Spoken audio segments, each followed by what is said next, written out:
So good morning and good afternoon for everyone. I would like to welcome you to our second webinar. I am Shadi Faraj, co-founder of Riders' Rights, previously known as Last Night Project.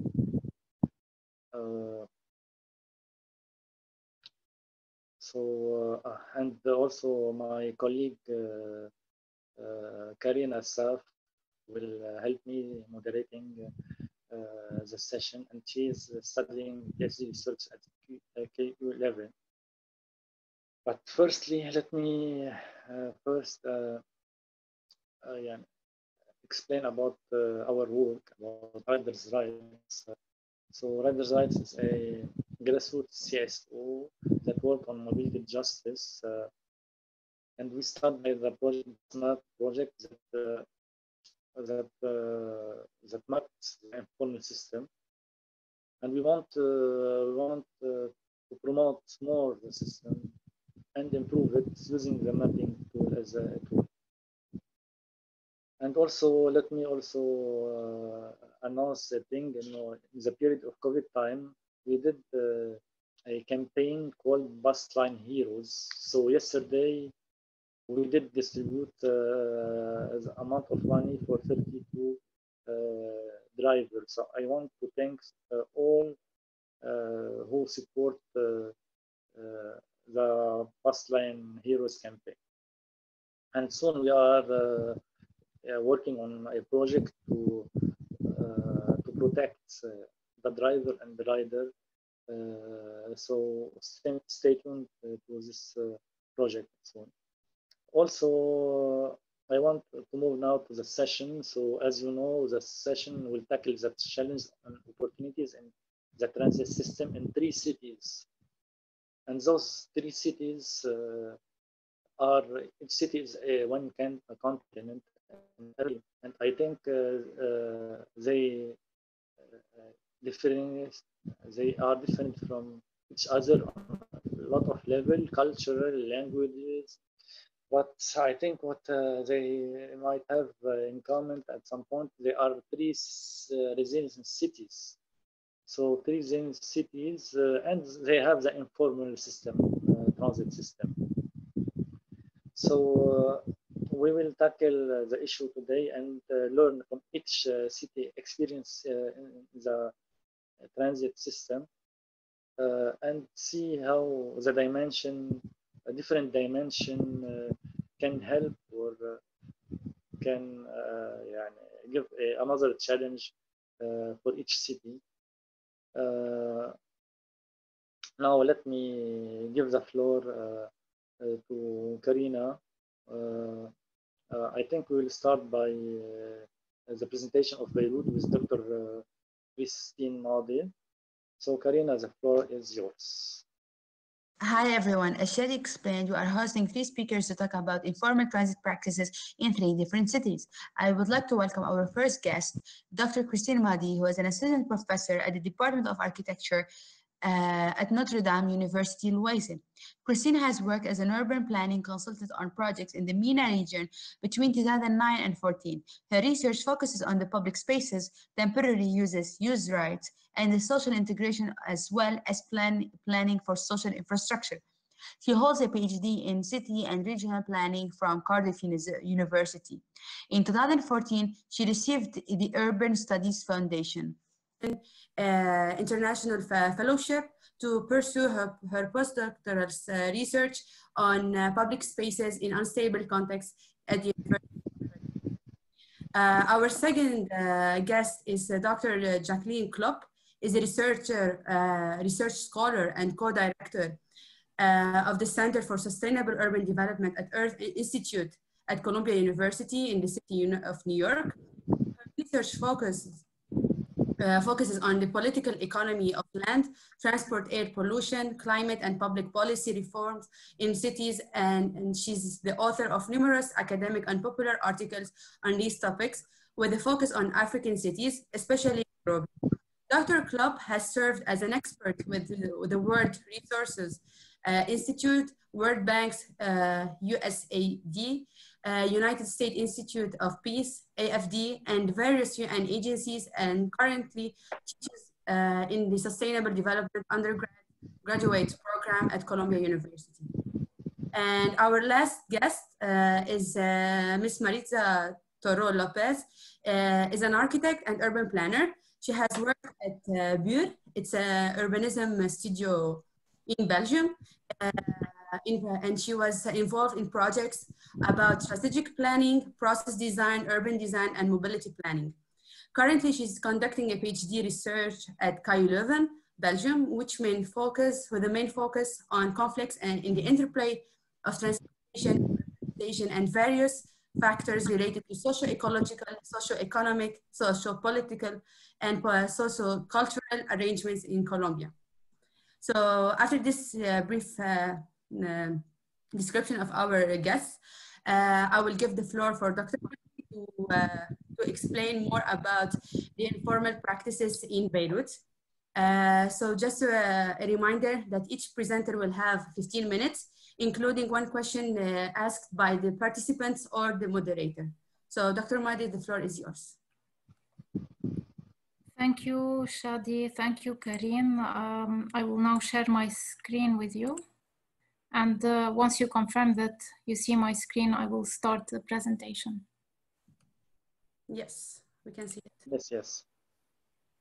Full screen if you want. Yeah, I full screened it, but my computer froze. Sorry about this. Okay. So thank you very much to Riders' Rights for organizing this panel, and I'm very pleased to be sharing this presentation with the two colleagues. And thank you for the people who are attending, and hopefully we'll have a bit of discussion. I will not read through this very brief description of the presentation.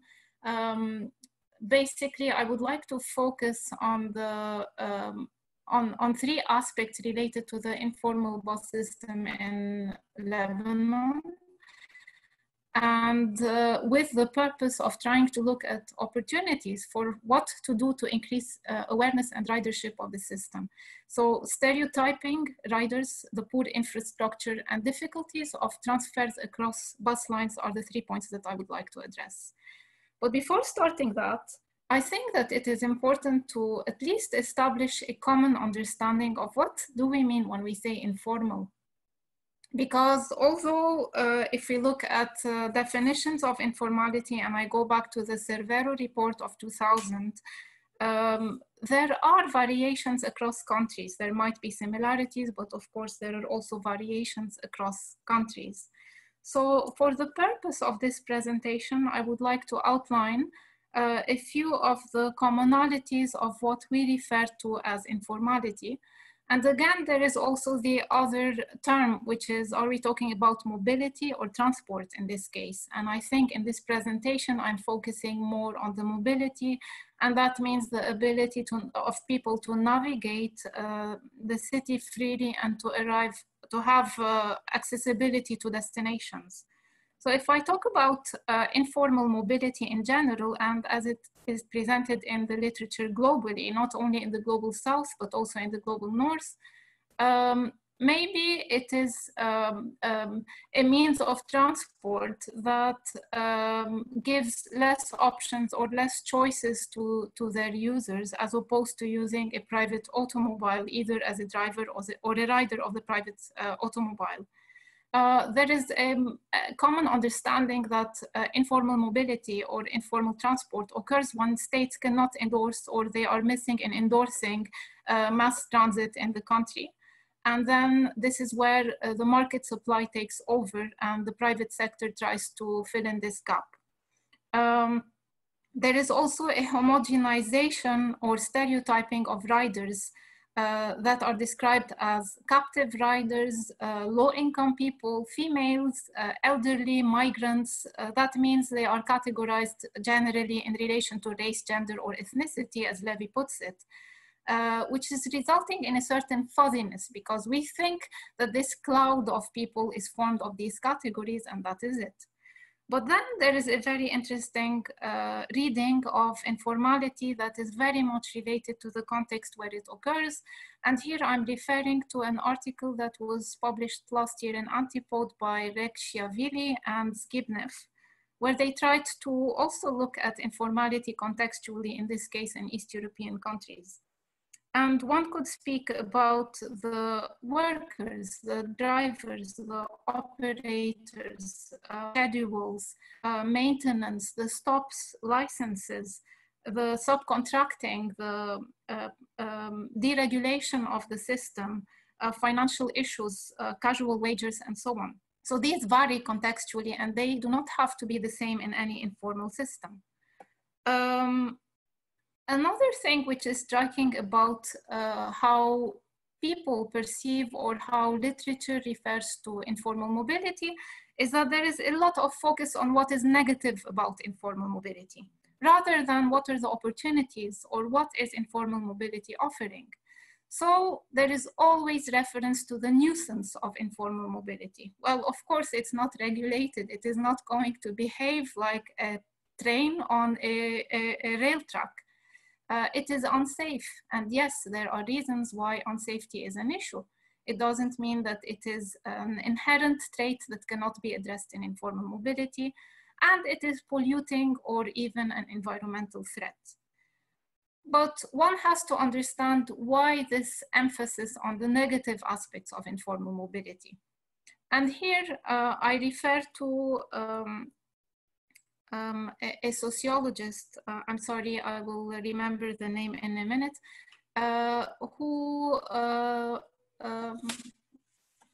who talks about the problem of people who are not riders of public transport. The problem is that if you are not a rider or a user of public transport, there is the tendency that you would form normative understandings of what it is to experience using the public transport or the available shared transport, which would render it an inaccessible system to some. And in this case, stereotypes start getting formed. Now, if we look at the positive aspects of informal mobility, one is the role of informal mobility in providing spatial justice. So it gives the opportunity to people who do not afford to use the automobile to actually access different locations in their cities. And if we focus only on the negative aspects of informal mobility, we are very much overlooking or marginalizing riders' knowledge about the culture, the environment that is established through this interaction in this mobile public space, because in the end, mass transit is one form of mobile public space. And we lose this differentiation of different socio-spatial mobility experiences in the city. And a third very important positive aspect of informal mobility, again, according to an article by Boer and McGarrigle in 2017, is that it enables social integration, similar to the role of public spaces in enabling encounter, increase of tolerance, mutual recognition, support of diversity and differences. Talia Blokland is actually the sociologist who spoke about not participating in the use of public transport and how it results in normative understandings of this urban experience. So what happens? It is very similar to what we see in this photograph, and of course this is not unique to Lebanon. People who use their cars are in complete isolation and they have an insular behavior as opposed to people who use the buses or the public transport. But in Lebanon, we have a certain aversion towards the buses that cannot be attributed to the informal system that started emerging at least after the Civil War 1975 to 1989. And here I would like to dig a little bit into the contextual history to understand why this aversion towards buses and shared transport in the Lebanese context, and when and where did it start? So going back to the 1800s, and specifically in 1890 under Ottoman rule, the first tramway was installed in Beirut, and it replaced, of course, horse carriages. The purpose of installing the tramway is because the Ottomans wanted to show the Europeans that they are equally advanced in terms of urban planning and managing their cities, and they are capable of equally using innovative technology, or not technology, but innovations to enhance urban life. So the tramway was installed, but according to an anthropologist called Kristen Monroe, it was looked upon as if it was something evil.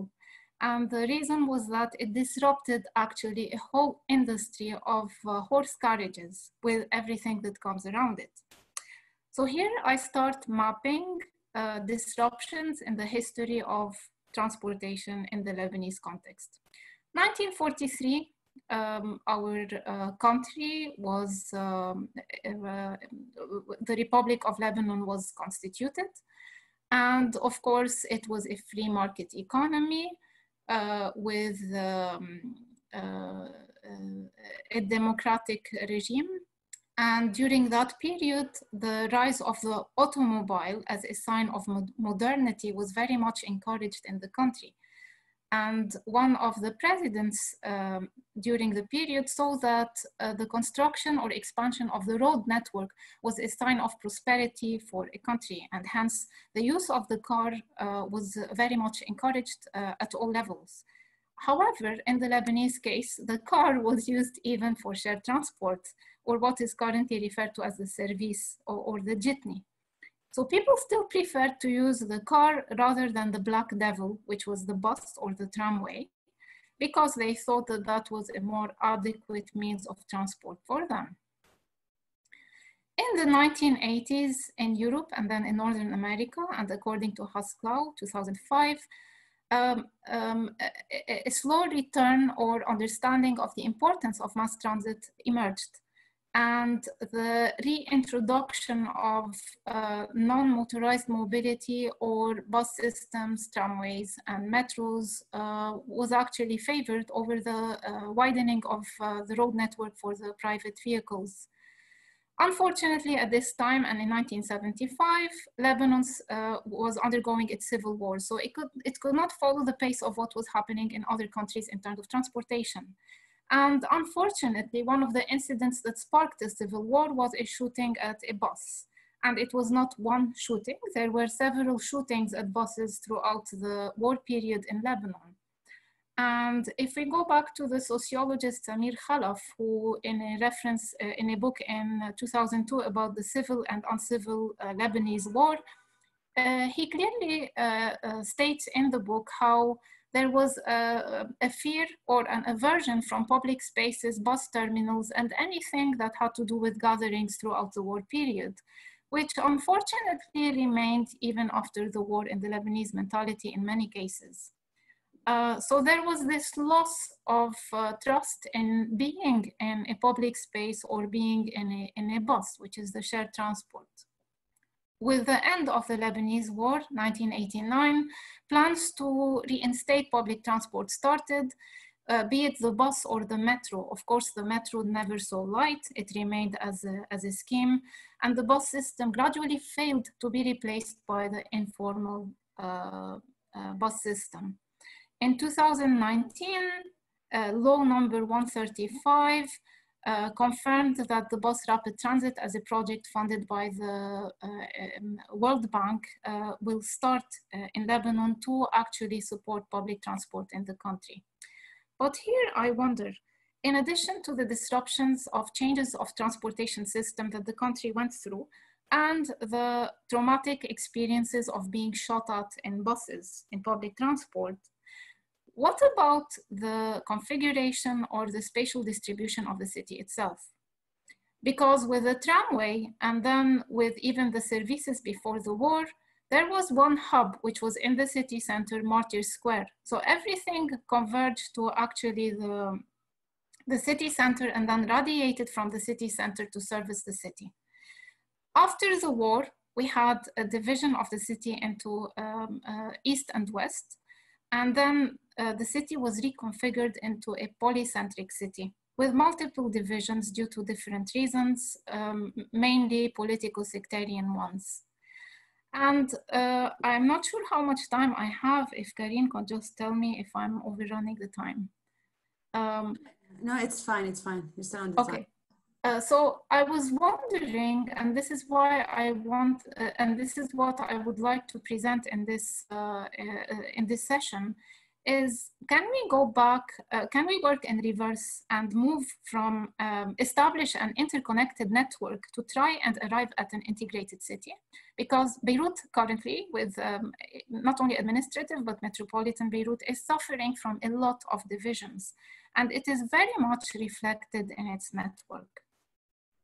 So the literature that we have on informal mobility in Lebanon does not vary much from the literature of informal mobility in general, with perhaps the exception of the factor of instability and differentiated mobilities that people are forced to follow or abide by due to the securitization that appears in the city and also the conflicts that emerge every now and then. And due to the divides, the spatial divides that we have across the city, there are various markers that could tell a person moving throughout the city where one is according to different spatial markers, slogans, dress codes, images, and so on. But again, this is not unique to Beirut. And again, there is the fluidity of stops, and this is shared with informal bus systems in other cities. So rather than having a dedicated stop, you have a stretch or a segment of a street that could be the stop. There are the routes, although they are traced on a map, are not necessarily always divided by. And what was evident were the complications that of interchanges, of trying to change from one route to another. So this is where and of course, most of the information that I have is based on several interviews with the Bus Map project, now Riders' Rights, and also one visit in August last year, which I will talk about. I decided to follow the bus map and choose several lines, those that are highlighted, number 2, 24, 22, 6, and 15. Why did I choose these lines? Because I was very much interested to do a tour around Beirut. And where you see the yellow dots, these signify interchanges that were rather crooked if one wants to move from one line to another to change destination within Beirut. So the next few slides and images are actually the story of this path, traveled from, I don't know if you see the mouse, traveled from an eastern suburb in Beirut, going to the southern part of Beirut, going to the intersection, which is called the Kola, which is a major node for the exchange of the bus lines, going to the Hamra area, which is close to the American University of Beirut. So again, it is a very popular destination by different user groups. Then trying to go back to the second node, which is at the northeastern entrance of Beirut, and then trying to go back to where I started in the beginning. So let us go through this journey and see what was experienced. Of course, if we talk about the homogenized riders, this is certainly not the case. So in such a brief 4-hour journey, there was no evidence of the categories that were stated in the literature. And one cannot say what the socioeconomic category of the person is simply because he or she is riding the bus. There were people of different age groups, different ethnicities. It was simply not easy to identify a dominant group of riders. What about the infrastructure? Of course, there are no dedicated lanes. And of course, the bus has to struggle and be suffocated in the same traffic that the rest of the vehicles are in. But this is also the case for private cars, not only for the public transport. Talking again about infrastructure, this is at the Kola node, where this temporary shelter was made mainly for the drivers, but also used by the riders when they are waiting to take a van or a bus. And it was interesting to see that there were urinals also for the drivers. And of course, if there are female drivers, the conditions are pretty difficult and challenging. Now, the interchanges. Imagine that a person has to cross in the middle of this. And yes, people are obliged to cross. As you see on the upper left-hand side, you see a female and then a male carrying two bags. And of course, people build a certain habit or knowledge of how they should behave in such an environment. It is very similar, and excuse the analogy, to a dog or a cat trying to cross the street, and they learn how to do it. They know to jump, when to stop, when to look, and when to reverse. And it's the same with people in this case. We are in a jungle of cars, and you have to learn how to behave in this place. Talking about crossing, the challenge is not only cars. I will zoom in this area to show you this bus, which is actually struggling to cross itself with motorcyclists and pedestrians. What about the stations? Well, this is the art of knowing where the buses are stationed. And I learned this art with the help of Mr. Faraj, Mr. Shadi Faraj, because on my own, it would have been almost impossible as a non-frequent user of this system to identify the stations. Luckily, sometimes you have this a sign which says this is the station for the line so and so, and it usually indicates the area that the end station. Luckily, bridges are a good position for stations, so you are most likely to find a bus station under a bridge. Or sometimes, with a little bit of effort from a municipality, you have an official road sign that tells you that this is the stop for a certain bus line. And sometimes, and I will zoom in this area, you have remnants of vandalized bus stops that indicate that this once upon a time used to be a formal bus stop or bus station. The interchanges again, the stops, similarly to the stations, are not marked. We are lucky if there is a sidewalk, and then people can wait at the sidewalk, but this is not always the case. And again, there is the challenge of understanding where does this bus stop. So to wrap up what I just presented, what are the opportunities? Because evidently, with all its faults, this system is still running and people are still in need of using it. And we should emphasize the need and the opportunity rather than the deficiencies.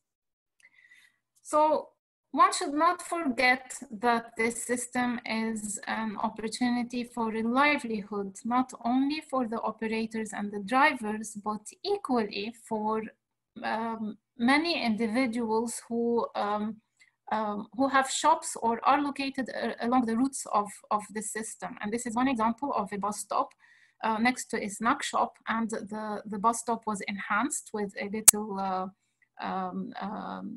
counter where people could have a snack while waiting for the bus.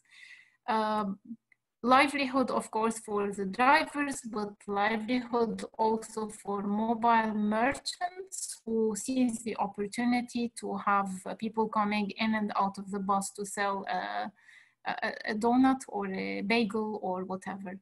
I remember vividly an experience of being in Malta in the late 90s, I think, when they were proud of their old 1950s buses that became vintage buses, and they were the part of the experience of being in Malta, in Valletta. So due to the deficiency of financial support, a lot of the buses in Lebanon are of course old buses, but should we just dispose of them and not maintain them because they are old and we cannot replace them with eco-friendly new buses? There is another opportunity to increase visibility of the system, and I think we have a lot of stakeholders working on that.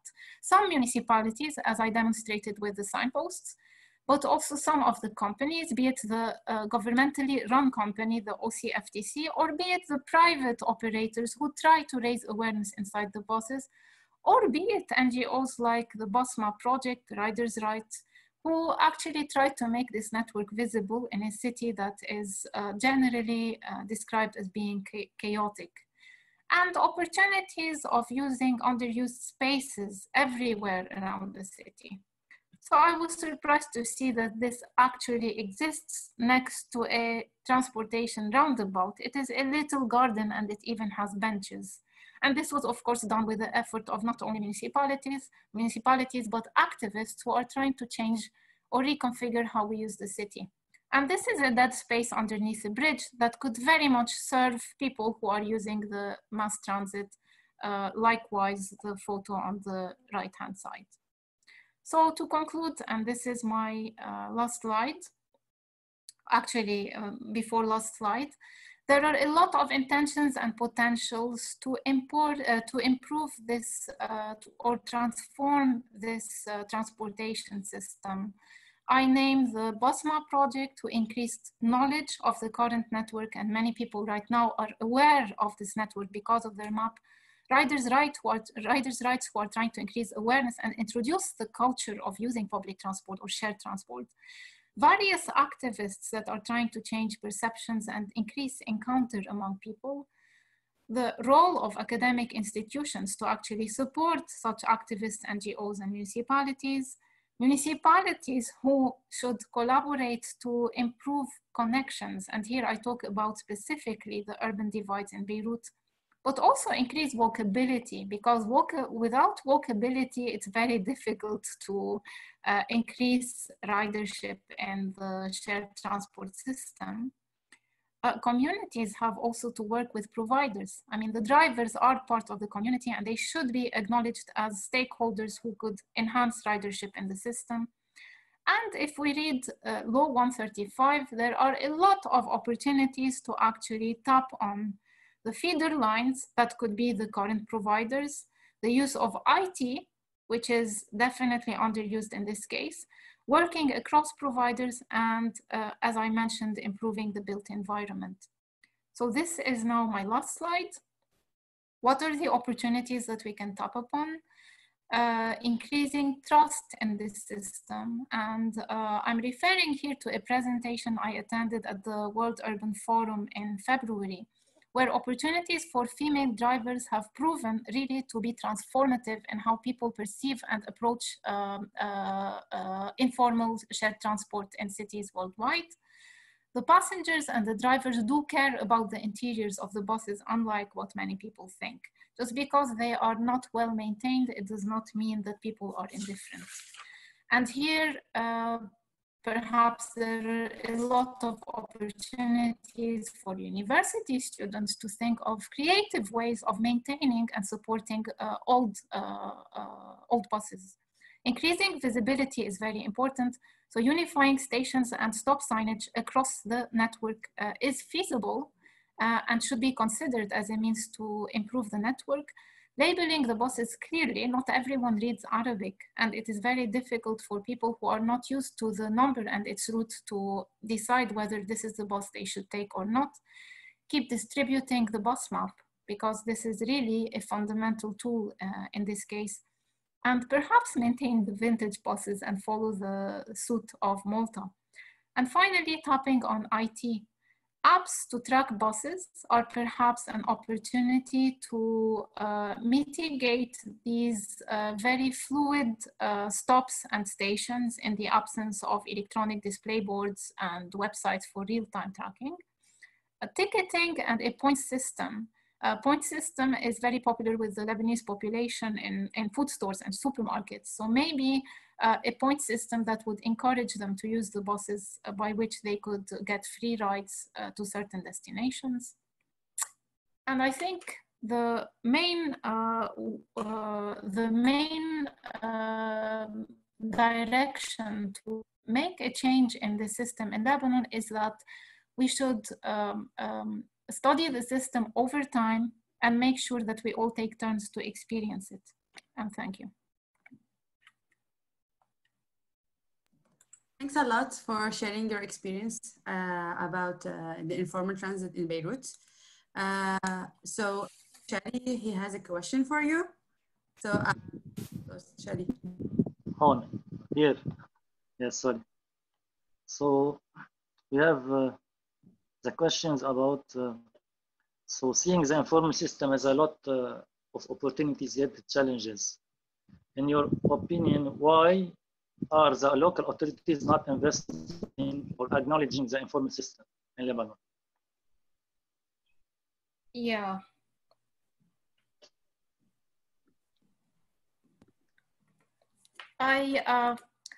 I'm very reluctant to answer this question because, of course, it is my subjective perspective, but I will try to frame it within the scope of this presentation.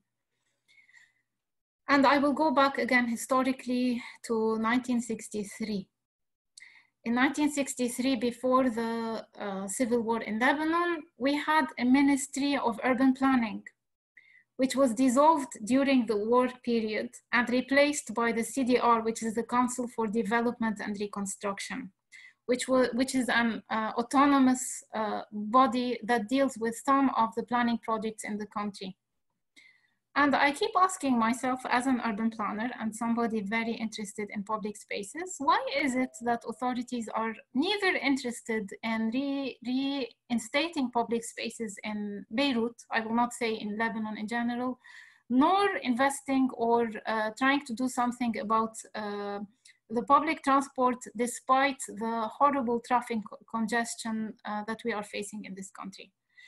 And as much as I try to get away from this idea, I always come back to the same answer.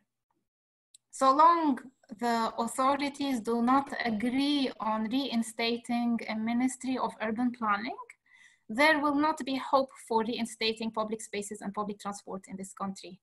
The reason, or one of the reasons being, so long we have a consociational government that is based on pleasing the different political sectarian groups who are trying to distribute or divide powers in how they lead the country, we will not be able to address public transport, which does not have a sect or a religion or a political party. So there is no interest because there is no unified agenda on what they want to do in the country. Okay, thank you. Thanks a lot. So now we can move to our second guest. Second speaker is Dr. Jacqueline Klopop, and she will be talking, explaining more about informal transit in Nairobi. The floor is yours. Thank you. I will share my screen here. Okay.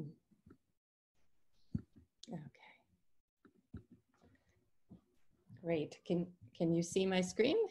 Yes. Excellent. Wonderful. Well, first of all, I'm really delighted to be here. I'm a huge fan of the Bus Map Project and also the Riders' Rights Group. So thank you so much. And I really think there's a lot to learn from Beirut. Fascinating presentation, Christine. So I'm going to talk a little bit about Nairobi and Nairobi's Matatus, these minibuses that you see here, often painted very colorfully, and also look at the challenges and opportunities. So I conducted a survey, which we should be doing more of, and I really liked that Christine is starting to talk to riders. I think that's really, really important. And I conducted this survey in Nairobi in 2015, and I asked people, when you have to go somewhere in Nairobi, what mode do you use? And you can see from the results that 71% of the adults in Nairobi use the matatu every single day. And the other mode that sticks out is the walking mode. And they actually work together. You walk to the bus stops and you have to get off and you know, do that kind of you know, connection. And that is really the dominant system in Nairobi, which is a city of about 4 million people, quite large. And so I wonder sometimes why we call it informal, even though it has many of those characteristics that Christine talked about. But you know, a lot of these operators, they pay licenses. People know this is the system. So I've started to call this the popular transport system, because at least in Nairobi, the majority of people are using this and the city can't function without it. And I think sometimes we use the word informal, at least planners in Nairobi and other African cities, they use it as almost a license to ignore neighborhoods we call informal settlements, or the modes they use, people use to move around the city. And so informal seems to mean that you don't have to include it in the planning process. And so one of the consequences of that is you see in the planning documents, like Nairobi Vision 2030, these ideas of the city that are car-centric. So this image is kind of amazing. It's for, you know, the imaginary of the planners of what the city would look like in 2030. And you can see that it's just highways and there are no people walking, there's no public transit. And this is kind of the imaginary that animates a lot of the planning process. So there's the challenge then is also the planning process, as I think Christine really brought out as well. And so you see what you see in Beirut, you see neglected infrastructure and you see terribly poor street share. So what happens is that, you know, take a look at this picture in a relatively poor neighborhood where you have a dilapidated bus stop on top of what was supposed to be a pedestrian pathway. So people are not walking there because it's obstructing their ability to walk. And you can see how wide the streets are, but again, no dedicated lanes. So just like in Beirut, really the street does not, and the way it's designed is not really designed for the majority of people. And so the planning process is really, really part of the problem, as in Beirut. So one way that I think many of us are trying to raise the visibility and show perhaps what is obvious to most people in these cities, which is that the majority of people are using these systems. And so therefore, you know, we need to treat it as the system and plan based on data and about these systems and then work from there. So as part of this movement that the Bus Map project is part of, we developed, my colleagues at MIT, University of Nairobi, and Group Shot, we developed a project called Digital Matatus a number of years ago. And I just really wanted to talk about how this mapping can help in advocacy. And I think you saw really nicely in Beirut how the Bus Map project could guide research and could start raising really important questions. And the theory behind doing this mapping was really that the data and the organizing around the data could really be a lever to promote public transport improvements and visibility of these systems. And the idea is you use cell phones with GPS capabilities, you collect data from the bottom up, you put it in a standardized format, you make it open so that people can use it, you develop these beautiful maps like the Bus Map project did. And really you want to then empower a community that wants to transform the system and put it in the center of the transport planning process. So that was really the theory of change behind this. And you really can then, once you visualize this data, you can really start to show in one image how important that system is. So this is really, these are the Matatus routes mapped out. This really is the transport system in the city. And you can start to see its structure. Now, of course, like Christine pointed out, some of the stability of these routes varies, and colleagues in Cairo are actually trying to, when they're mapping, come up with a degree of variability. So you can really start to play around with this and start, but you're now talking about the system that exists because you can see it. And one thing that really emerges is that, you know, these systems, because they're developed in the absence of proper, you know, planning for the people, they are also designed to maximize profit and livelihoods. And so you can see the routes are very fragmented, just like in Beirut. In Nairobi, in the center, you see a lot of these terminals where people have to make transfers. It's very inefficient and complex. And just like in Beirut, they often have to navigate, you know, there's not nice pedestrianization always to move from one to the other. It's a non-optimal system. It's not really designed for people. Here in New York, if you look at the data for taxis, you'll see the same thing. They're privately operated. They tend to cluster in Wall Street where all the, you know, wealthy people are, and you have these deserts of service elsewhere. So this system is important, but it's definitely got all these problems that once you start looking at the data, you can identify, just like Christine did for Beirut. And then the spatial justice point that she made is so important.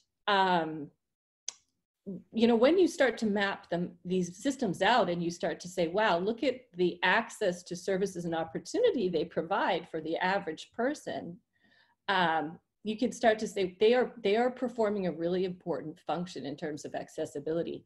So the World Bank, for example, took our data for Nairobi and they looked at, you know, what proportion of the population can get to a hospital, a school, or a park by Matatus and walking. These are the dominant modes, and you can see how much access they create. The other thing you can start to do is you can compare access by mode. In this project that I did with my colleagues, we looked at how much access you have to medical facilities if you have a car, which is the image on the left, versus if you can only walk. And there's a lot of people in Nairobi who cannot afford any kind of transport. And you can see they want to live in the center of the city where a lot of the poor neighborhoods are clustered, just outside the main central business district, because the services are there so they can walk and access them. And then if you look at, you know, what you can, in the medical facilities you can access via Matatus, you can see that it generates a lot of access.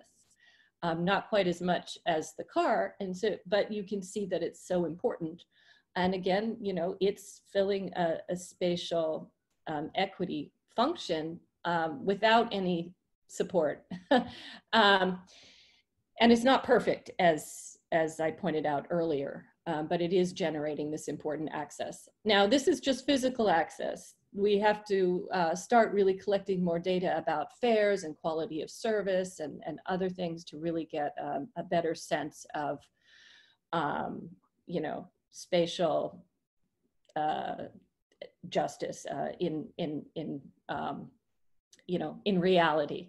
So even if there's a vehicle going somewhere, if you can't afford it, clearly, you know, that's a problem. Or if the service is really bad, you know, compared to another part of the city, that's also a problem. Christine also talked about the illegibility of these systems where it's very hard to navigate them, in part because, again, there's no proper planning. And so a lot of these actors might create information systems on their own, but there's no often way to figure out how to get from A to B easily. And so one thing that we did is to just proof of concept show that you can create these systems of information. We have our data up on Google Maps, past the Google validator, and people can now see how to navigate by Matatus, and also by putting it on this sophisticated kind of tech platform, we're really saying, look, these systems belong in the modern, in our moment, and we really need to work with them. So I think there needs to be, again, this is just really an advocacy point to say, you know, the planning system needs to start providing services and taking these systems seriously, including passenger information. The real point is to have a proper data-driven public policy dialogue around how the cities need to change and improve their systems. And I find it hard when you look at the data around these systems to not come to the conclusion that you have to stop ignoring them and pretending they're going to go away, which, believe it or not, a lot of planners have in their heads in these cities. And we really have to work collaboratively with the drivers, the operators, the city officials who are open to it. It's nice to see in Beirut there were some infrastructure upgrades, and the riders, the users. And that's why I really also appreciate the name of Hadi's organization, right? The, riders' rights, because that's often forgotten, right? We really need to democratize these planning systems to say, how are we planning for the majority? And quick point about workers, a lot of the times, these systems are really possible simply because of worker exploitation. In Nairobi, these workers work really, really long hours. They're the public face of the transit systems. They're interacting all the time with passengers under tremendous stress. And they're also having to interact with the police in Nairobi, who are terribly corrupt, and they take a lot of money out of the system. And then on top of it, these workers face stigma and discrimination. The system as a whole can faces discrimination, the planning system. So on the right, you'll see that in some, the picture where it says, no entry for passenger service vehicles, you have wealthy neighborhoods that just ban illegally Matatus from their roads, completely not thinking about all the workers in those neighborhoods that need to take public transit. And not thinking about how by maybe banning them from a certain road, you're actually making the network worse for the majority of people.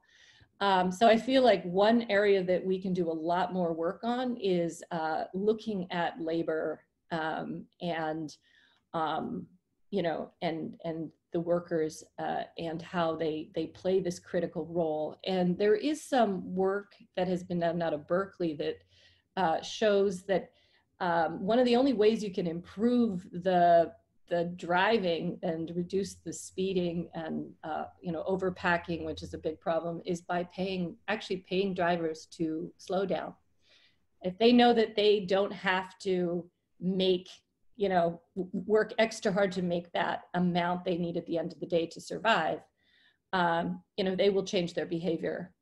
But just monitoring them using technology doesn't do that. And again, one of the reasons they have to work even harder is because of the police extraction. So we need to really start unpacking a lot of that in the Nairobi case. I don't know how much of that's relevant to Beirut, but we have a lot of work to do on this. And so I'm just going to end by saying, I really think all the evidence shows, certainly in the African cities, that we have to embrace and not displace these systems, and we need to build on them. And just like Christine showed, the ways that you can do infrastructural improvements, you can do the network improvements, you can improve the walkability and the connectivity. You really also need to draw on another element is you need to draw on the immense knowledge that a lot of these users and drivers and operators have. They in effect are the informal transport planners. And if we're not involving them in the system, we're going to get a lot of dysfunction, which is what we have. And I just want to point out that there are some cities in South Africa that are starting to also think about how do we get financial resources into the system to incentivize service improvements. And I'll leave you with the last pictures, the last thought here of the Moja Cruise minibuses in Durban, where the city raised money to pay the operators and drivers more, reward the drivers more. They weren't actually paying them more, they were paying the operators, which is a bit of a problem, to improve service and say, okay, we're actually going to recognize you and brand you as part of our city service, and we're going to keep working with you to improve. And interestingly, they're doing that at the same time as a massive BRT project, extraordinarily expensive, and knowing the spatial injustice of apartheid, they knew that all those resources and all that work on a BRT was not going to even impact a lot of the poorer neighborhoods, the townships that are not going to be directly connected to that BRT. So they realized the spatial injustice of that, and then they started this program. But if you think of this as the little side program, actually maybe this should be more where the resources and focus goes. So I'm gonna stop there, but I think one of the major challenges is really the politics of the planning system and really changing the priorities based on, you know, these kinds of advocacy data projects. So I'll end there. Thank you, Dr. Thank Jacqueline. you. I have an idea I want to share with you also about banning some Matatus. Also here in Lebanon, we had some experience with municipalities. They see those informal buses as a problem. They don't want as a problem. They think they bring more traffic, or they do traffic. Yeah. Also the culture of for municipality about mobility, I think we should work on this also on this level, because it's the same thing what is happening in Nairobi. Also, if you permit to ask questions, also talking about mapping initiative in Beirut and Nairobi, to what extent they are changing the perception towards the informal transit practice? I think it's a slow process, but I do believe that I do believe that it is. I can't speak for Beirut, but in Nairobi, I think it's become very hard to ignore the existing system when you're doing a planning project. And people who were working, for example, the World Bank on upgrading commuter rail, they wanted the data to see how they could connect to the bus system. So it's starting to get incorporated into the planning process. And then the World Bank also, which is also promoting BRT a lot, which I'm not against, but you know, you need to look at the system as a whole. They've all started to really say every city we're working in, we need to do these accessibility studies. We need to start making, doing this mapping. So they've actually been starting to engage in that. Along with other actors. The French Development Agency is also now saying every time they do a project that they lend, they want to see the mapping of the whole system. They want to see the data open. So I do feel like there is a paradigm shift that's happening in part because of all this important mapping advocacy, which again makes it really clear that how are you not looking at this system? But it's not enough. Just getting the data and the map is not enough. And that's also why I think what your work is doing with the riders' rights is so important. And Christine's work of talking to the passengers and really riding these buses and bringing out, how important this is and yet how neglected the infrastructure is. And then showing to city officials, like, if you made these connections better, if you made these, walkability better, if you designed for these systems, you wouldn't have as much congestion. So you can actually show them how working with these systems and improving them can improve the city. And use it using, one of the things that's happened is a lot of the planners, in these African cities in the world, and some of their funders, they always get these outside, consultants who come and do this work. You never see what the data is, their methodology, you get a report. So by saying, okay, no, we actually want to see the data. We want everybody to see the data. We want all the researchers locally who understand these systems to see the data. We're going to be on the same wavelength and now have a conversation. That's a really big power move to bring power back downwards towards local accountability. So I think we're making progress. I hope you're making progress in Beirut. I hope we can be allies and talk about how to support each other to do this. Thank you. Of course, we'll try to work on this. And also, I will let the question about BRT till the end. Okay. It's important to know about how to formalize this system. Yeah. Okay, so if there is no more questions, I think we can move to the third speaker with Mariza. So you can explain for us about informality in Colombia. Okay, perfect. I will now share my screen. Can you see my screen? Okay, perfect. First of all, thank you, Shari and Karim, for the invitation today. I'm actually honored to be part of this space and share this space with Jacqueline and Christine. Okay, so I will talk today about the informal transportation systems in the region of Urabá in Colombia through the lens of everyday forms of resistance.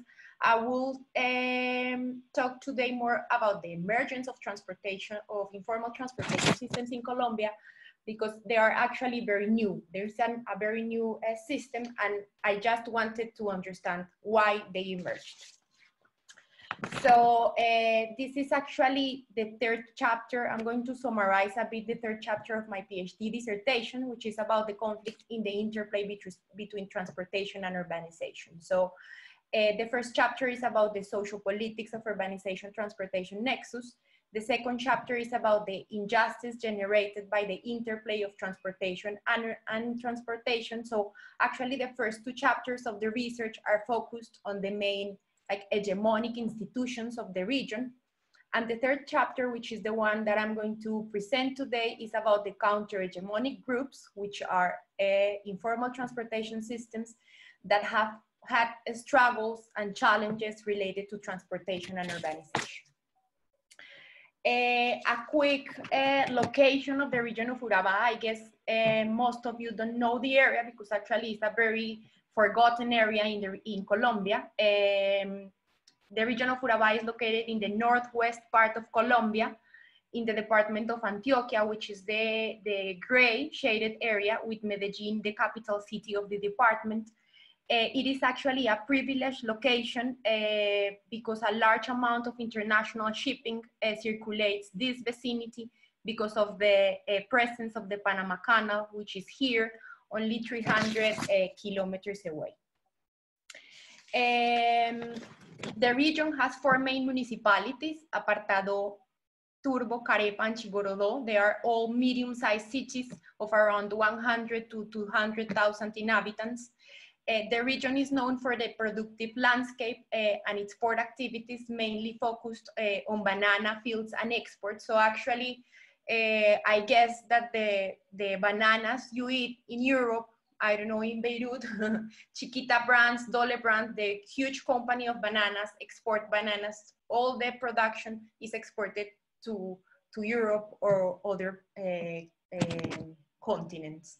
So the banana fields have been actually like the main agricultural economic activity of the region over the last century. And of course, this agricultural landscape has played an important role on the evolution of the infrastructure related to the transformation of the urban territory. So you can imagine that the transportation infrastructures of the region are related to banana plantations, and that the main hegemonic institutions of the region are related to agriculture.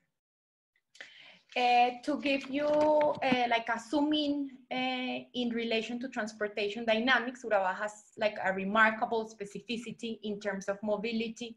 It has a very dense network of soft transportation systems, but an equally dense system supporting heavy traffic for regional transport. So as you can see in the picture, bicycles and motorcycles are concentrated in local networks for short travels, but also heavy traffic related to agriculture crosses their urban areas.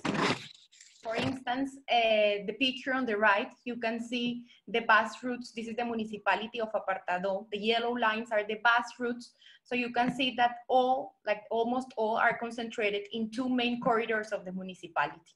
Also, what is evident in the picture is that the peripheries are not very well served for formal transportation systems. So the main critical component of the urban development and the mobility in the region is that there is an overlap of transportation services within the main corridors of the municipality. This is generating, of course, high accident rates, especially accidents of soft mode transportations. And what worries the most is that there is an absence of what you also said on your other cases. There is not a complete or clear vision or plan for the mobility terms in these regions. So, okay, I already talked about the formal transportation systems. Now I'm zooming in to expose the informal transportation systems in the region. They are actually hidden or not well seen. As always, informality is not well seen because it's still illegal in both regions. As I told you at the beginning, informal transportation systems are like a relatively new phenomenon. They exist more or less since 2004. And what is curious and what motivated me to investigate about them in this region was to understand why they are formal, because as you say, and as you mentioned on your case studies, they are essential for the territories. So I choose two different municipalities, Turbo and Apartado. They are closely located, only 30 kilometers away. But what actually is very interesting is that both have different cases with respect to operation practices of the informal services. So in Apartado, for example, the informal transportation is illegal and is not well seen, but on the contrary, in Turbo, only 30 kilometers apart, local authorities are in the moment trying to regulate informality. So for instance, the image on the top is the informal transportation system of Apartado. They are called pirates. Why pirates? Because they are like ordinary covered people or persons that offer the service without any type of distinction that offers the service. So actually there's a normal two-passenger transportation system, and it's very difficult to tell who is offering the service. So for example, the first time that I went to do my field work was very difficult. Like the first time I said, no, there is no informal transportation system here. There are lots of motorcycles. But then I realized, zooming in and going into detail, understanding the dynamics and everything, I understood they are formal transportation systems called pirates. How do they work? They are normally outside principal hubs of the municipality, universities, educational institutions, medical clinics, job centers. They are mostly in the times when formal transport systems don't serve, so very early in the morning or after 9 p.m. in the evening. They are usually waiting for customers to ask for the service. So normally locals know who work and who offers the service. For me, it was very difficult to understand, but they already know how are their helmets, how are they parked, where there's space where they are parking. So actually, in the moment in the municipality, in the region, they are like replacing a non-existing governmental organized public transport supply. So mototaxis in Turbo, in the other municipality, have a completely different dynamics. They are essential in the component of the network public transport services because they are widely available in many routes, as you can see in the picture. They are all like in the main or specific hubs of the municipalities. Actually, there are many companies, private companies that provide not only like connectivity in the municipalities, but also regional connectivities in the peripheries of the other municipalities. And even though this transport is illegal in Colombia, the users say or always prefer to use mototaxis because they say it's faster, it's more flexible, and it's more accessible. Okay, so after understanding like what the reality of immobility terms in the region, I decided to go beyond like the explanation that informal transportation systems emerge basically or to fill service gaps of operator or because insufficient road infrastructure. So I decided to analyze like the dichotomy of informality and informality based on theoretical research. So I choose to see informality and formality through other lens. and more related to theories on social conflict, and especially the theory of everyday forms of resistance of the political scientist James Scott. So I don't know if you know about the theory. The theory draws attention to like certain common behavior and activities of, let's say, subaltern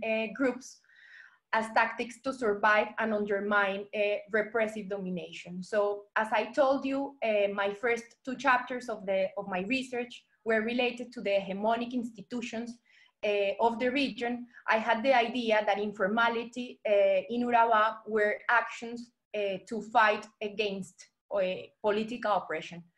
And I also had the doubt if these activities were certain kinds of, if the people make them with consciousness or intention. So based on this, the empirical part of the research, I studied 5 groups, or let's say I choose 5 case studies. They were groups related or not related to informality. I wanted to understand the perceptions of the people about informality, but of course more related and with the scope of the theory of everyday forms of resistance. So the idea was to understand informal transportation systems and their nexus with social politics. I wanted to analyze like the users, the dynamics, in the 2 specific municipalities I told you before, Apartado and Turbo, which one is illegal and one is, let's say, regulated. And for each case study, I wanted to understand not only dynamics and perceptions, but also the relation with the local politics, with the policies, with the conflicts, with social, economical factors, and let's say financial, like economical aspects. And from these dimensions, I could understand like the popular struggles and forms of resistance of the political power. So this is my last, I actually knew it was 10 minutes, so I cut it and summarized a lot. Maybe the next minutes we can discuss a bit more. This is my last slide of the presentation. I actually concluded within my research that indeed the informal transportation systems in Urabá emerged as a fight against like repressive social, economical, and political settings related to agricultural sector. So as I mentioned at the beginning, agricultural sector, banana plantations are like the real hegemonic institutions that like stop, or I don't know how to say it, like, yes, stop the emergence of this informality. So the region has indeed provided higher support to agricultural industries over local economic development. So this led, of course, to the promotion of the informal sector. Also, the high unemployment rates meant that the workers had to look for other resources of income. So, of course, many turned to the informal transportation sector. So actually it can be concluded that socio-political and socio-territorial dynamics on the region led to the emergence of covert and overt informal transportation systems as collective actions by which lower class manifest their political interests. Thank you for listening. Thanks a lot, Mariza, for this presentation. I have a question. So in the case that you mentioned that the informal system is a form of resistance, then how it could be upgraded into a formal one? And is it creating like inclusion in the society? Because, you know, it's always okay. It is a platform that gives access to many people who cannot afford to buy a car or any other mode of transportation, but at the same time exclude a lot of people, which is, for example, people with disabilities. So how they are serving them? Okay. So as I told you, in the two different regions, there are two different operation services and operation ways to tackle the informal transportation. So how to formalize? First of all, for example, in the case of Turbo, there is people that actually serve as moto taxi drivers, but they don't have a motorcycle. So they actually rent the motorcycle. They rent the motorcycle every day. So they pay here in Colombia 330,000 pesos, and they normally gain in the day half of it. So first of all, the economical situation of each driver, they don't have the money to buy the motorcycle, for example. So this is one thing. The second thing is, I guess, what Jacqueline said in Nairobi. Yeah, try to map the routes that they serve with public transportation. I think is essential in understanding their flows, their trajectories, because as I told you, for example, in Apartado, on the peripheries, they are not very well served, but actually no one understands their dynamics.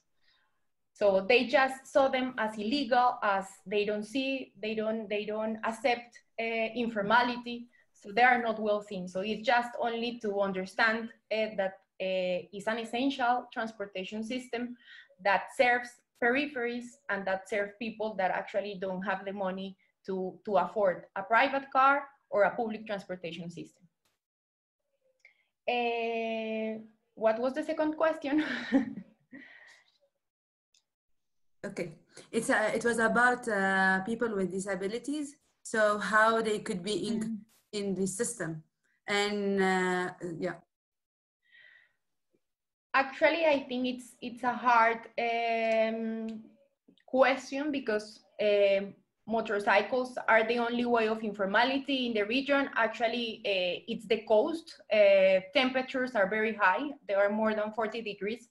So motorcycles, I guess, for the weather and for the temperature are the best way of informal transportation. So for disability, I guess it will be difficult. Okay, it depends on the disability, but I guess it will be difficult for this specific informal transportation. What about Beirut and Nairobi? With the same question, like how we can include more people in the system? I can speak to Nairobi briefly. So I do think there's different kinds of people we want to get in the system. In Nairobi, actually, a lot of middle-class people use the system still. And there are upper-class people who might use the system, a slightly higher level system, because they are starting to understand that being in car-locked neighborhoods with everybody leaving in the morning in cars is impossible. So you kind of want to keep some of those more powerful people in the system by, catering in part to some of that, even if, it's unequal to begin with, but getting them into the system so they're advocating for it. And then on the other end, you have people who can't afford. And so, some of the South African cities have been giving, subsidies to people, or thinking about how to give them, a pass to be, and then pay the or lower the fares. But if you lower fares, then you're going to have to put money in. The bottom line is you're going to have to put money in if you want to make these systems more accessible. And then I think that the question financially to people.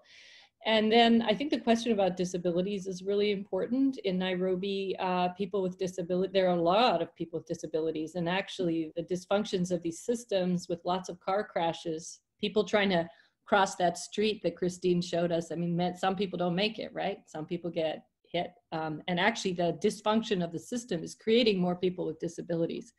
Of those kinds of, having unable to walk or so forth. So those people actually, right now, the Matatus system is catering for them. They're not in wheelchairs. They'll literally pick people up and put them in the vehicle and move them. The sidewalks are terrible for people if they even had a wheelchair, right? So these people are very, very excluded, especially if you're a poor person with disabilities. And that, interestingly, is a problem across our cities, and some of the transit advocates here in the United States are trying to do more mapping and creating data that's designed from the point of view of a person with disabilities. So including things like, is there a ramp, or is there an elevator, or is there, so all of a sudden you're looking at the city from the point of view of the person that's most excluded from these systems. So I think there's some very creative, important things we need to do. But documenting this and showing the exclusions and who's not able to use the system for different reasons is really, really important. Karin, I suppose you are waiting for my answer to the two questions from the case of Beirut. Yeah. Increasing ridership is really tricky. So the way I see that ridership could increase is actually a blessing in disguise, the financial crisis. So I think a portion of the population is going to use public transport at present because of the financial crisis. And I think the hope is actually in the young generation who do not have stigma regarding the current available transport system. However, many of them are not aware, and this is something I have noticed in the past 2 years working with BUSMA project and riders' rights, that many, for instance, many of our students, a part of whom actually do not have cars, were not aware of the system, or they only know one bus route, but they do not know that it is a network. So I think at least I cling some hope that perhaps the young generation could be the let's say the motivators of increasing ridership of the bus system. Regarding disability, as we were talking, and I see the difficulty of motorcycles and disability, but it makes me think of all the mothers and fathers in the Netherlands, for instance, that have the little carriages hooked onto their bicycles, and they have small babies or children riding with them. So I think if there is the intention, the solution can be found to the motorcycles. I'm not saying it is the easiest. If I want to talk about buses in Lebanon, already even people with disabilities are either marginalized or stigmatized. So already there is the issue of how do we look at people with disabilities as being just another category of users and not somebody who has to be treated in a different way. And what comes to mind are two things. One is back in the early 2000s when I was doing my master's in Germany, in Stuttgart in specific, not all stations were equipped to service people on wheelchairs in specific. And what Jacqueline said, mapping the stations that can service people with disabilities or not is important. And maybe the servicing would not be comprehensive from the beginning, but you can start with specific locations, maybe next to vital points, let's say hospitals or universities, where you could perhaps collaborate with a provider or operator and say, if you are able to provide assistance to people with disabilities, this and this could be, I don't know, negotiated. Another thing is, I'm thinking of ecology and indicator species that are used as an indication that a certain environment is safe. So I was thinking, what if we rethink the network from the perspective of a 6-year-old child? And then the 6-year-old child is an indicator of people with disabilities, elderly people, I don't know, maybe housekeepers, etc. And how can we try again and gradually start with certain stops or certain routes to serve the indicator species, which would include not only people with disabilities, but people with different needs for support in using public transport. Great. Thank you, Dr. Christine. So I have a question about, there's a question about BRT, and I was want to ask about the BRT, especially in, we see it's a template solution for moving from informal to formal mobility at some, especially after the Trans-Millennium success in Bogota. So every city wants to have the same success story. But in general, we did not see it in every place. How do you explain, or how do you see the BRT projects with the informal system can work or not in Beirut or Nairobi, and also shall I start to comment on Beirut? So I do not think, and the question specifically said in the absence of highway infrastructure, if I'm not mistaken, I do not think that the obstacle or the difficulty in having a BRT system in Beirut is technical. So technically, this can be solved. At what cost and what opportunity cost, that is a different question. Regarding the integration of the informal system, I think the informal system has a lot of opportunities to work along the feeder lines. So at least the feeder lines, and integrate the informal system as part of the feeder lines of the BRT. However, I have two questions regarding the feasibility of the BRT in the Lebanese context. One is not the problem of linking the north or east or south of the country to Beirut. I think part of the problem lies in solving transportation and traffic within Beirut. And I wonder why still plans for non-motorized mobility are dormant and people are not raising issues about them. The second is, how is the system going to be managed? Because if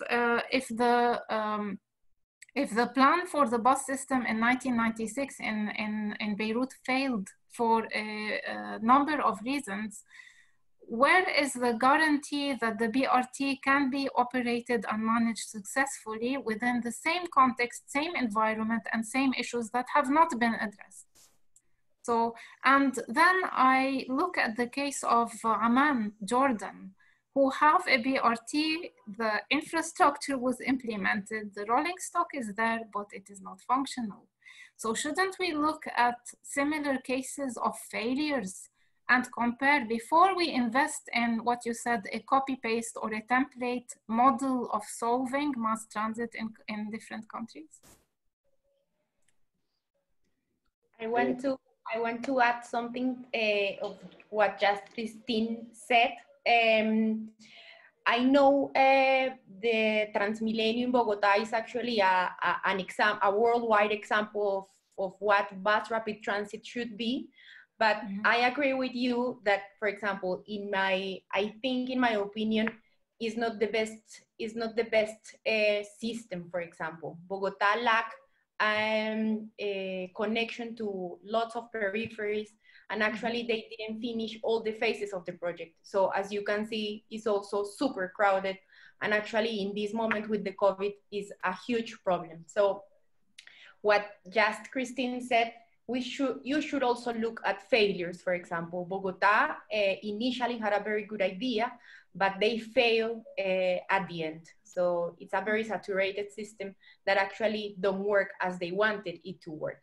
So for example, informal transportation system exists in Bogota, connecting and are feeders for the Transmilenio. But for example, they don't have roads. That's why Transmilenio didn't get to those peripheries, because there are no roads. There is not a paved road. So the only way to get to those neighborhoods are or by motorcycle or by like a small truck. So that's why Transmilenio is not actually the best option or the best finished project for the city, for a huge city of more than 10 million of inhabitants. So I agree with Christine. It's not just looking at good examples, but also failures. Yeah, I think I would just agree with all of that completely. You know, is there a city in the world where you go, BRT fixed all these complex problems of access and quality? No, absolutely not. And there is a political economy involved of, you know, really pushing BRT. The World Bank is one of the key culprits. And part of it is honestly because they loan big money. If you ask them, why aren't you supporting an NMT network? It's too small. And to the extent that some governments, you know, and their politicians look for the big signature projects, and they're not at all interested in downward accountability and metrics, like what are we actually trying to do in terms of answering people's needs, then you have that gap. And so there is a whole network of people that continue to promote BRT as a form of a public transport reform. But you know, it's not the right place to start. You need to start with the system as a whole. And maybe there's a lot of different interventions that are less costly, but are going to require a different mode of planning with people that'll make a huge impact. And so I think it's opening up this space of saying you really need to plan for the city as a whole, for everybody, and you need to have lots of different options. So if you're only thinking BRT, you're definitely on the wrong track. Yeah. For I think yesterday I heard on the news, you know, that the BRT is continuing. They are financing it. It is continuing. So I don't know how, as riders right or community, how we can tackle the issue now. Especially we have a lot in the financial crisis. So I would say, because I work on this politics, and I think it's very important to study these international actors that do the lending, is to use your data and overlay it with the proposed BRT corridors and say, are you, like, if you just invest in the corridor, you know, how much accessibility are you actually creating? And you can start to do these studies. Some colleagues at Berkeley have done some of these studies. Some of my South African colleagues have done these studies. South Africa is a very interesting example because they really pushed, and they have BRTs, and some of them work to some extent, but you know, they're very expensive, and the minibus system has gone nowhere. It's there. And sometimes competing, which makes the whole system all function worse. So I would also organize a lot of public dialogues around this, asking for, you know, broader investment in the system as the whole if you actually want accessibility and improvements. The one thing, the BRT gets the elite excited maybe because of the big money coming in, and you can maybe use that as a lever to get them to talk more broadly about public transport reform. But you know, there's a network of people who have been through this, and my Colombian colleagues are, you know, Mariza, you guys are like, you know, hearing from your perspective also is very, very important.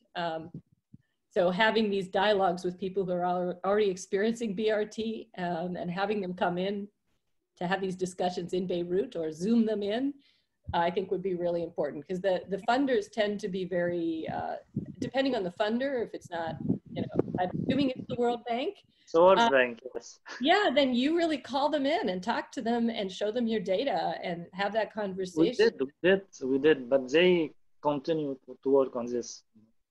They believe, you know, it's the solution for the traffic.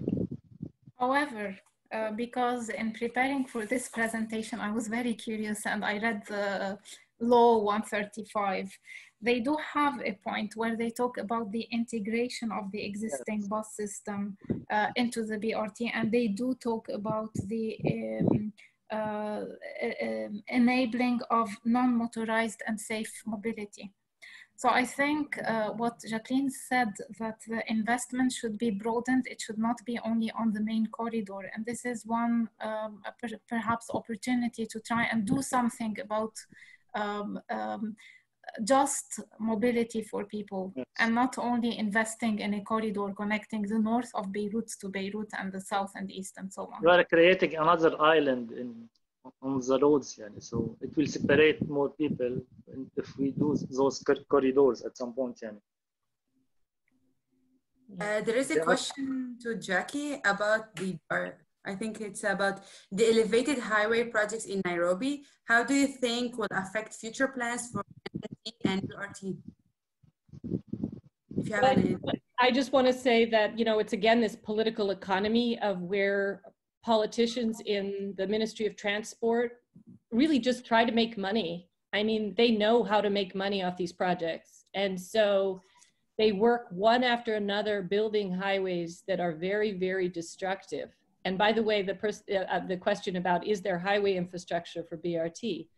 Absolutely, but you also, you know, because of all this like pushing for highways, which is like hyper destructive of the social fabric of the city, and also highly socially unjust, right? Because it's not, you saw the street share picture I showed, it's like giving all the street to motorized transport and not even dedicated, you know, lanes for minibuses. So there's a terrible political economy there.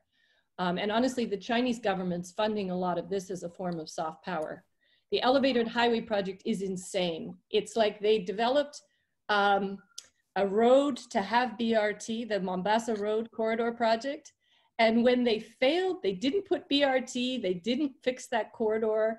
Now they want to build an elevated highway over, and you're like, this is so horrible. And maybe the financial crisis might stop it. So it's an extreme case of real planning insanity. And I have to say, there's a lot of amazing young urbanists. The point about young people in Beirut or in, you know, in Bogota, or, you know, that they're really resisting some of this, and there's a lot of criticism. And I would say that, you know, you want to fight this kind of top-down planning with as much of sort of technical expertise you throw back at the World Bank. If you guys can, coming back to this, if you can create your own technical assessment and, you know, of what you think these corridors are going to do to your city without investments that are more broad, and you look at accessibility, which the bank says they care about, throw that back at them and have a proper discussion, which you can do because you're creating the data, right? And you should ask to see their data. I mean, it's data accountability. So yeah, so anyway, thanks for the question about the expressway project in Nairobi. It's sad. Okay, and we have one last question. It's about, for all of you, how about the timing of departures and arrivals of the buses? Any regulation from the municipalities on the standards of services, including safety? In many developing cities, such as in Jakarta, Indonesia, informal mass transportation modes will not move from the terminal until they reach the target of the passengers. This discourages people to take those informal buses or minivans besides safety factor. Instead, choose on-demand service, taxi motor, or purchase a motorcycle as the more affordable option. So how would it could be related to the three cases? Yeah, I can answer very quickly because some of my colleagues starting to use the data of and studying these minibus systems can show that this is very inefficient also for the operators. There's an overcapacity often of vehicles, especially off-peak. And so if you can start to work with these operators with creative solutions, taking some of the vehicles off the road, for example, and maybe having them do other things, like someone mentioned, Juliet mentioned, you know, they play a very important role in freight as well. So they're not just passenger vehicles. You know, we can come up with creative solutions because these systems do not operate efficiently all the time. Especially off peak with all this extra capacity. So what we have to do is not just find a regulation, but really work on a solution to address this problem with the operators, and then get the correct intervention from the city side to incentivize what needs to happen. It's a really good question. I was actually thinking of the fact when we always say that something that is state supported, state subsidized, state initiated, in many countries in the world, the state does not have perhaps the financial means to support transport. It is not that they don't want to, but they cannot. So I'm actually thinking that something that can be done in that regard, Karin, and in relation to the question, is really explore information technology in order to optimize the operation of these buses. It is not necessary that you have regular services, but rather you have services then and there where they are needed.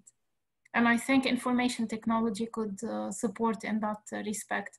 And regarding the capacity of a van not moving until it is full, I know for as a fact that in Toro, which is one of the northeastern node of transportation currently in Beirut, and I'm talking in the period of the 90s, the station for the service, which is the shared cab or the jitney that took people to the Beka, did not move until the car had at least 4 passengers. So this is a practice that was actually done, but I would say this was the analog way of solving the problem, and now we have to look at the digital way of solving such a problem.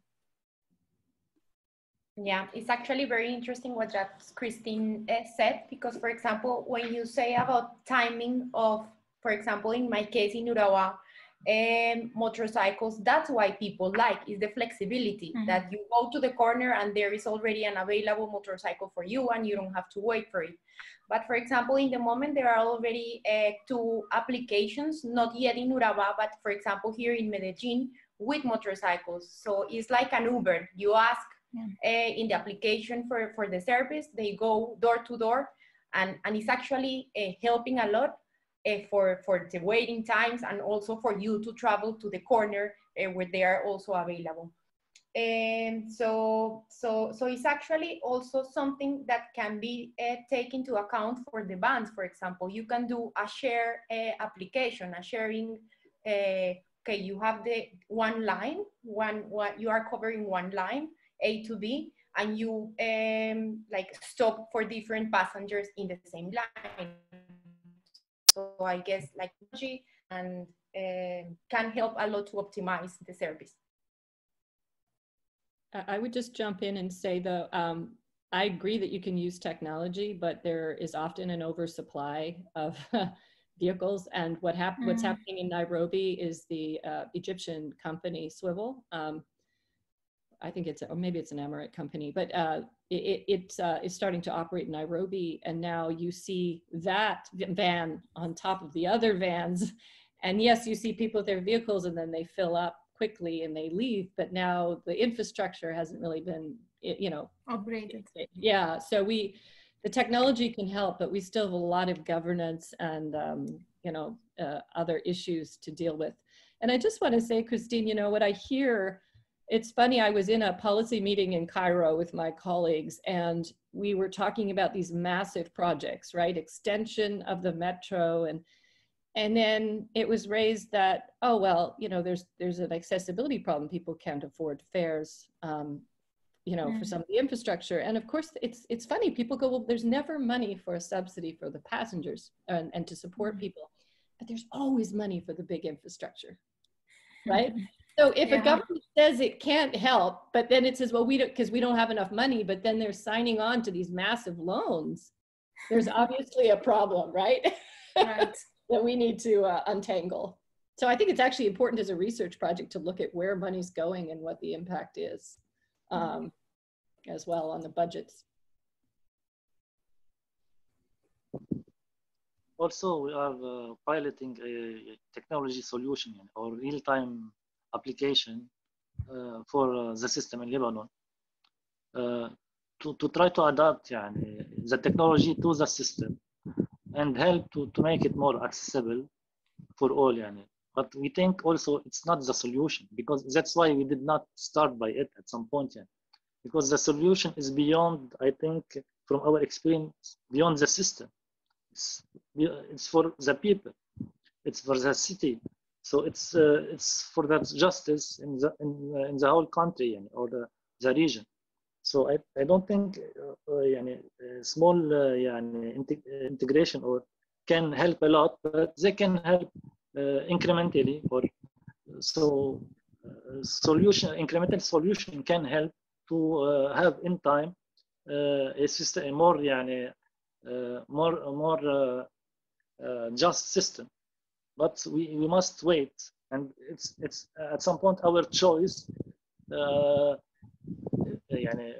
Our choice to wait and not having a BRT that can make the system more unstable, and we don't know how it will interact at the end.